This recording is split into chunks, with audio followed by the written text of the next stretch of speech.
नमस्ते मित्रों, मैं हूँ आरजे अवनी। आप सभी को मेरा प्यार भरा नमस्कार। आज मैं विपिन भारती जी की लिखी हुई एक सुंदर कहानी सुनाने जा रही हूँ। कहानी का शीर्षक है गैरों में अपनापन। शाम का समय था। अतुल अपने द्वार पर खटिया बिछाकर बैठा हुआ था कि इतने में फिर वही वृद्ध महिला हाथ में एक झोला लिए हुए अतुल के घर आई। अतुल ने वृद्ध महिला को कुछ देने के लिए अपनी घरवाली को आवाज लगाई। निहारिका, बूढ़ी माताजी आई है, लाओ कुछ दे दो उन्हें। थोड़ी देर में निहारिका एक छोटी सी टोकरी में कुछ अनाज लाकर वृद्ध महिला की झोली में डाल देती है। अतुल का बेटा सुनील भी वहीं पर खड़ा था। आज उसे रहा नहीं गया। वो वृद्ध महिला से पूछ पड़ा कि दादी, आप रोज इसी तरह कुछ ना कुछ मांग कर ले जाती हो। आपके घर में कोई कमाने वाला नहीं है क्या? वृद्ध महिला ने दुखी होकर उत्तर दिया, बेटा, अगर कोई होता तो मुझे शौक नहीं लगा था रोज भीख मांगने का। मेरा भी कभी भरा पूरा परिवार था, लेकिन भगवान ने सब कुछ छीन लिया। अब तो बस इसी भिक्षा का सहारा है। माफ कीजिएगा दादी, मैंने आपको दुखी करने के लिए नहीं पूछा था। बस ऐसे ही मन में आया तो पूछ लिया। दादी जी, आपसे एक विनती करता हूँ कि आप हमारे ही घर पर रहिए। यहाँ पर आपको कोई दिक्कत नहीं होगी, सुनील ने वृद्ध महिला से कहा। सुनील की बात सुनकर अतुल भी बोला, हाँ माताजी, आप हमारे ही घर पर रहे। हमारे घर में कोई बुजुर्ग व्यक्ति नहीं है। आप रहोगी तो हम लोगों को अच्छे बुरे का ख्याल तो कराओगी। कृपया करके माताजी, अब आप हमारे ही घर पर रहिए।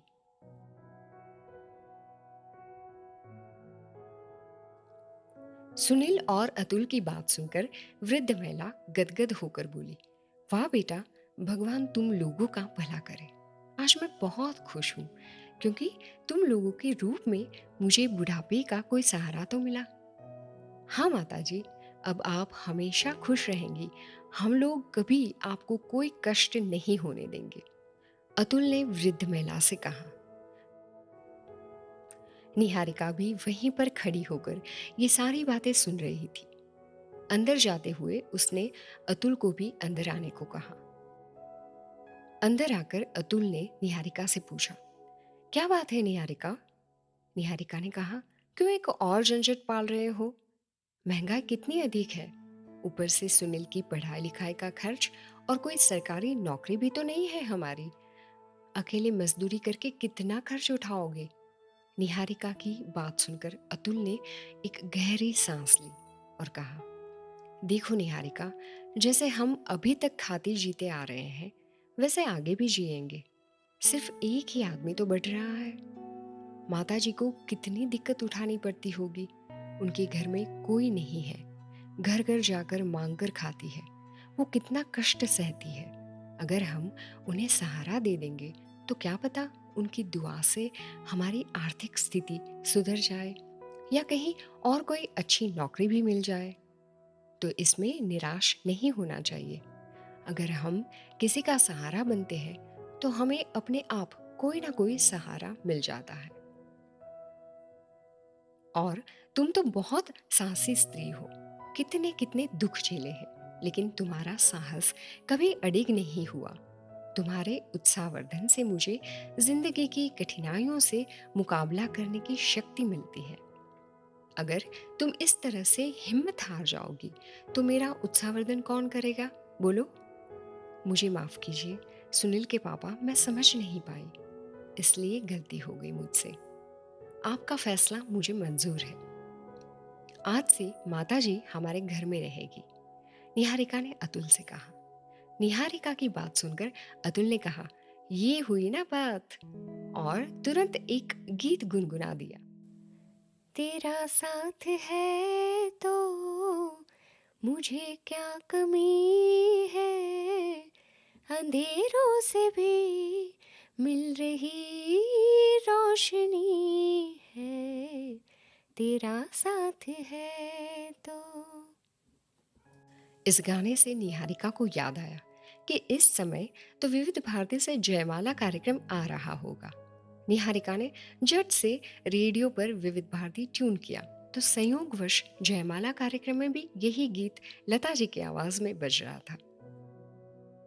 थोड़ी देर में सुनील ने दादी को अंदर लाकर उनके लिए बिस्तर लगाया और दादी को लेटने को कहा। आज दादी को बहुत अच्छा लग रहा है क्योंकि आज उसे बातचीत करने वाला कोई परिवार जो मिल गया है। सुनील ने अपनी मम्मी से पूछा कि मम्मी रेडियो बंद कर दूं क्योंकि आज मुझसे दादी के मुंह से किस्से सुनने हैं। सुनील की मम्मी के उत्तर देने से पहले ही दादी बोल पड़ी, अरे नहीं बेटा, अभी हवा महल आ रहा है, इसे सुन लिया जाए तब बंद करो। मैं भी पहले विविध भारती से हवा महल में बहुत सारी झलकियां सुनती थी। आज बहुत दिनों बाद सुनने का मौका मिला है तो सुनने दो। तुमको किस्से बाद में सुना दूंगी बेटा, सुनील ने कहा। अच्छा ठीक है दादी, आप भी विविध भारती की पुरानी श्रोता है तो सुनिए। आज हवा महल कार्यक्रम में उदयपुर की ट्रेन झलकी सुनते हुए सब पेट पकड़कर हंस रहे थे। आज शायद बूढ़ी दादी के जिंदगी में हंसने का मौका बहुत दिनों बाद आया है। झलकी खत्म हुई तब सबकी हंसी रुकी। सुनील ने रेडियो बंद करके दादी से किस्सा सुनने का अनुरोध किया। दादी ने सुनील को किस्सा सुनाया। उसके बाद सब भोजन करके सो गए। जैसे जैसे समय बीतता गया दादी माँ परिवार के साथ घुल मिल गई।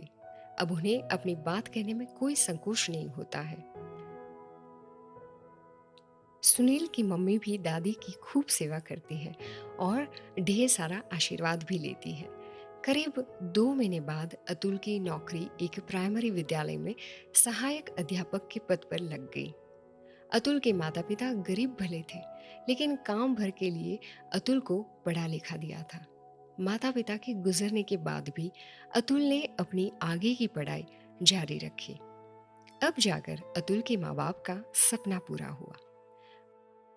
बूढ़ी माँ भी अतुल की नौकरी लगने से काफी खुश थी। अतुल ने बूढ़ी माँ के पैर छुए और उनसे आशीर्वाद लिया।